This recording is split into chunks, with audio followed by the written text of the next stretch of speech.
ഒടുവിൽ അതും നേടി. 200 കോടി ക്ലബ്ബിൽ തുടരും. തുടർച്ചയായ നേട്ടത്തിൽ മോഹൻലാൽ. നിങ്ങൾ ആദ്യമായിട്ടാണ് ഈ ചാനൽ കാണുന്നതെങ്കിൽ ഒന്ന് സബ്സ്ക്രൈബ് ചെയ്ത് ബെല്ലൈക്കൺ അമർത്തുക.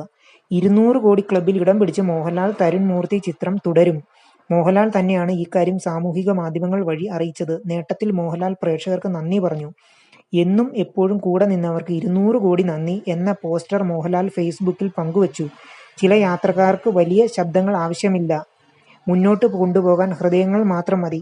കേരളത്തിലെ എല്ലാ ബോക്സ് ഓഫീസ് റെക്കോർഡുകളും തകർത്ത് ലോകമെമ്പാടുമുള്ള ദശലക്ഷക്കണക്കിന് ഹൃദയങ്ങളിൽ തുടരും ഇടം നേടി. സ്നേഹത്തിന് നന്ദി എന്ന കുറിപ്പോടെയാണ് മോഹൻലാൽ പങ്കുവച്ചത്. ഏപ്രിൽ 25-ന് തിയേറ്ററുകളിൽ എത്തിയ ചിത്രം 17 ദിവസം കൊണ്ടാണ് 200 കോടി ആഗോള കളക്ഷൻ നേടിയത്.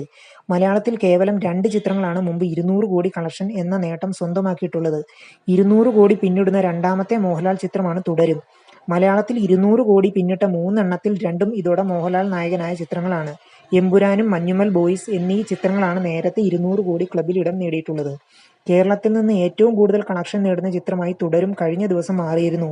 ടൊവിനോ തോമസ്, ജൂഡ് ആന്റണി ജോസഫ് ചിത്രം 2018-നെ മറികടന്നാണ് ഈ നേട്ടം സ്വന്തമാക്കിയത്. ആഗോള കളക്ഷനിൽ 250 കോടി പിന്നിട്ടിട്ടും കേരളത്തിൽ 2018-നെ മറികടക്കാൻ മോഹൻലാൽ പൃഥ്വിരാജ് ചിത്രം എമ്പുരാന് സാധിച്ചിരുന്നില്ല. 2 മാസത്തിനിടെ മോഹൻലാൽ ചിത്രത്തിന്റെ രണ്ടാം 200 കോടി നേട്ടമാണ് തുടരും ചിത്രത്തിന്റേത്. നിങ്ങൾ ആദ്യമായിട്ടാണ് ചാനൽ കാണുന്നത്, ഒന്ന് സബ്സ്ക്രൈബ് ചെയ്യണേ.